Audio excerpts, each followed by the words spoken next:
Oi, pessoal! Hoje nós temos a segunda parte da revisão do terceiro bimestre.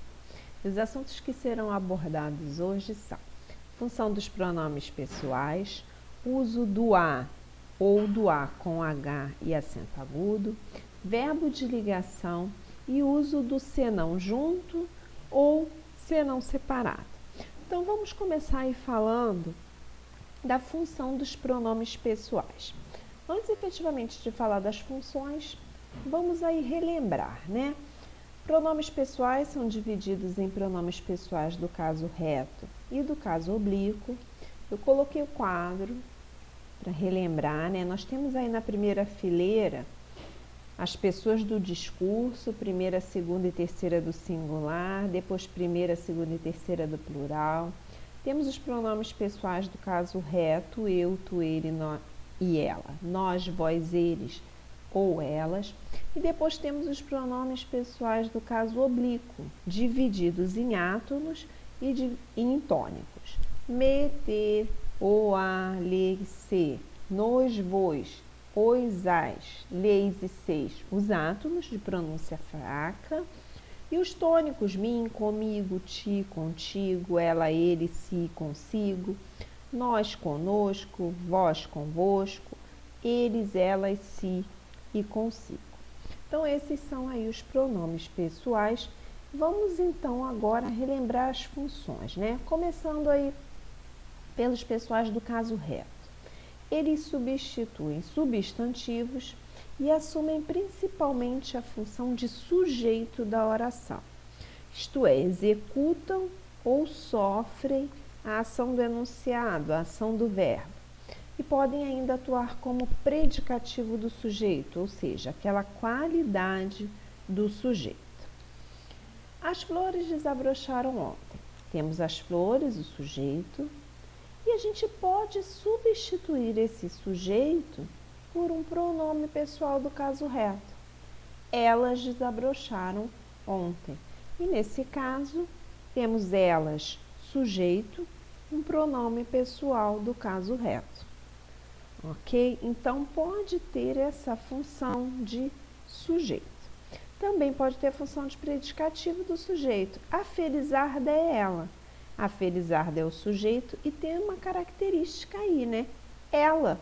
Então, ela, predicativo do sujeito. Então, essas são aí as funções dos pessoais do caso reto e vamos às do pessoais do caso oblíquo, né? Atuam como complemento verbal objeto direto ou objeto indireto e complemento nominal. Você nunca acredita em mim. Acredita em quem, né? Em mim. Então, em mim, objeto indireto e mim é um pronome pessoal do caso oblíquo. Elas falaram muito bem de nós. Falaram muito bem de quem? De nós. De nós, complemento nominal, né? O nós aí, no caso, um pronome pessoal do caso oblíquo. Então, mim e nós assumiram aí função de complemento, vieram acompanhados de preposição, né? Em e de, respectivamente, né? O mim do em e o nós do de, e são pronomes do caso oblíquo, ok? A gente ainda tem aí, ó, eu o vi no mercado ontem. Viu quem?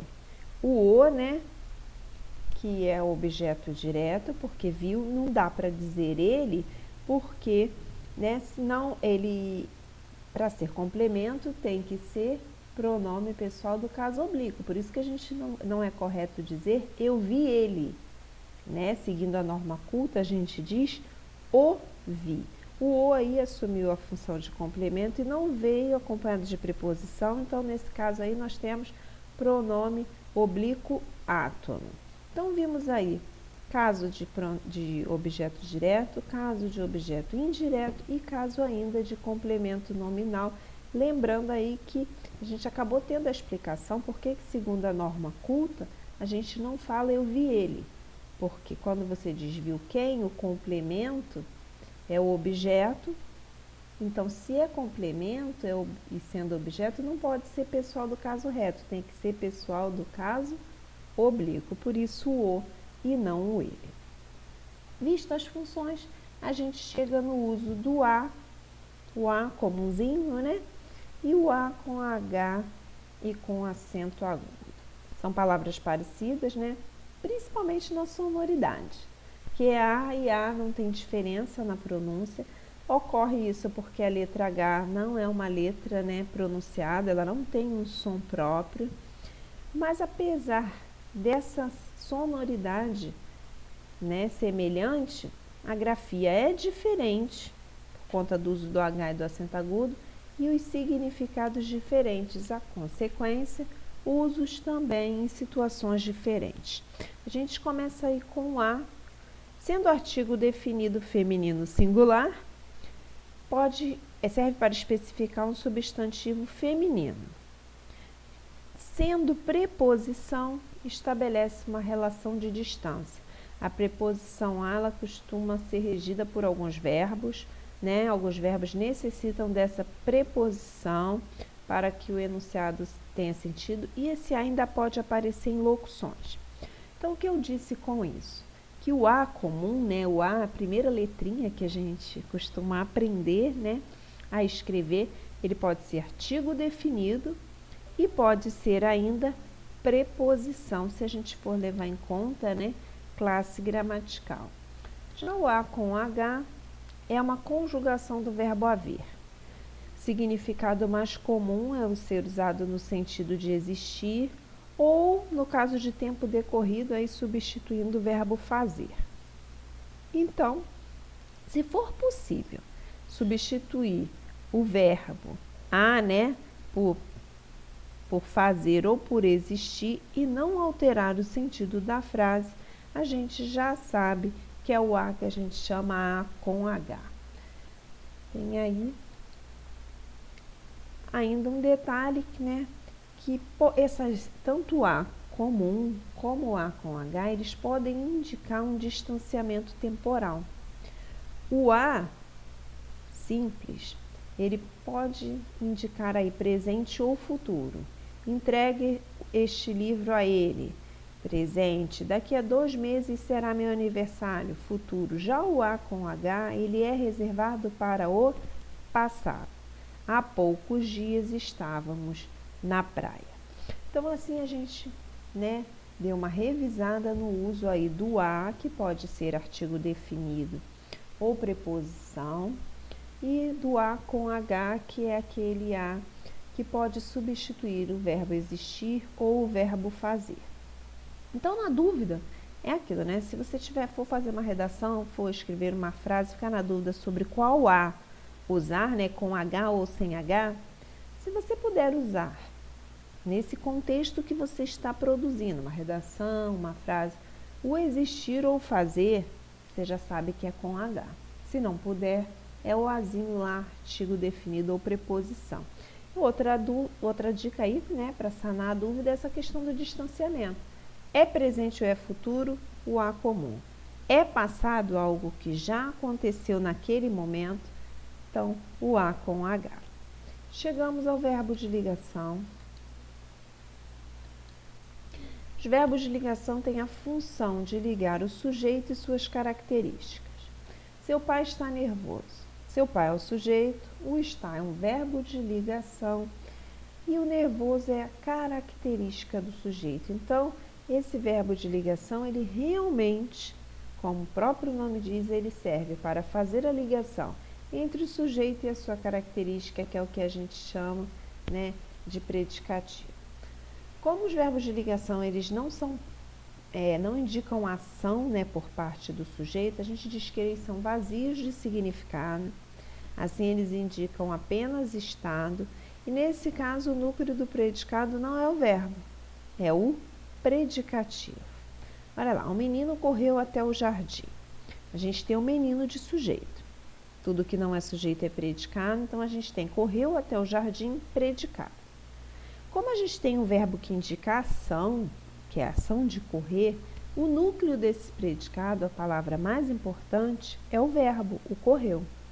No outro exemplo, seu pai está nervoso, que foi o exemplo que a gente viu ainda agora, o sujeito é o seu pai, o restante está nervoso é o predicado, e a gente tem aí o está, que é um verbo de estado, um verbo de ligação, e ele é vazio de significado. Então, o que é mais importante nesse predicado? A palavra nervoso. Então, aí temos o núcleo do predicado, o predicativo do sujeito, a palavra nervoso. Então, varia aí quando a gente pensar, né, em relação ao núcleo do predicado. A gente precisa tomar muito cuidado com o verbo de ligação, porque pode depender do contexto. Ora ele pode ser de ligação, ora ele pode ser de ação. E a gente vai saber disso de acordo com o contexto. Coloquei alguns exemplos para ficar mais clara essa questão. A garota virou uma fera. Virou não é uma ação, ela não praticou ou sofreu uma ação. É o estado da garota. Então, nesse caso, virar é um verbo de ligação. Agora, nesse outro exemplo, a garota virou o pé. Já temos aí um verbo nocional, um verbo de ação. Foi algo que aconteceu aí com o sujeito, a garota. Tem mais dois. João anda meio triste ultimamente. Aí temos o quê? O estado nesse ando indicando o estado de ser do João, só fazendo uma ligação. Já João anda muito rápido, já é a ação praticada pelo João. Então temos aí o verbo virar e o verbo andar, que foram os dois verbos que eu escolhi para os exemplos, ora como verbo de ligação, ora como verbo de ação. Se eu chegar e perguntar assim, verbo andar, é verbo de ligação ou verbo de ação? Normalmente você vai me responder que é um verbo de ação, porque você, pela prática, vai pensar em andar passos, né? Um passo atrás do outro, andou a ação. Mas a resposta mais correta depende do contexto. A gente fala tanto em contexto e olha aí, mais uma vez, mais uma situação para confirmar a importância do contexto. Ok? O certo é observar o contexto para saber se o verbo é de ligação ou de ação. Então, vimos aí essa questão do verbo de ligação e chegamos no nosso último assunto da revisão, que é o uso do senão junto ou senão separado. Palavra senão ou expressão senão. Eu cheguei a falar na nossa videoaula sobre esse assunto que não tem uma diferença na pronúncia, né? Não é porque senão está junto que é senão, e porque é separado, que é não. Pronúncia é senão e senão, tanto da palavra como da expressão. Senão junto aí tem os significados de do contrário, caso contrário, mais sim e mais, a não ser, exceto, mais do que, mas também, e ainda tem o significado de falha, defeito, obstáculo. Já o senão separado, né, usado como conjunção, é a expressão, né? Porque o ser é uma conjunção condicional, indica condição. Nesse caso, quando vir acompanhado do verbo de ligação não, possui dois significados: caso não ou quando não. Se não fizer sol, não iremos à praia. Olha aí o uso da expressão senão. E eu trouxe aí no final, o que eu também falei lá no final da videoaula, que é o caso não. Mas a gente está falando de senão, o que tem a ver o caso não? Eu costumo dizer que o caso não é o nosso coringa, né? No baralho, a carta coringa é aquela que serve para substituir qualquer uma das outras. E esse caso aí, o caso não, é um coringa que ele pode substituir de que forma? Vamos lá. Se não der para você vir, não tem problema. Caso não der para você vir, não tem problema. O que eu fiz? Substituí o senão pelo caso não. E ficou perfeito. As duas orações têm o mesmo sentido. Se não der para você vir, caso não dê para você vir. Ok, ficou de boa.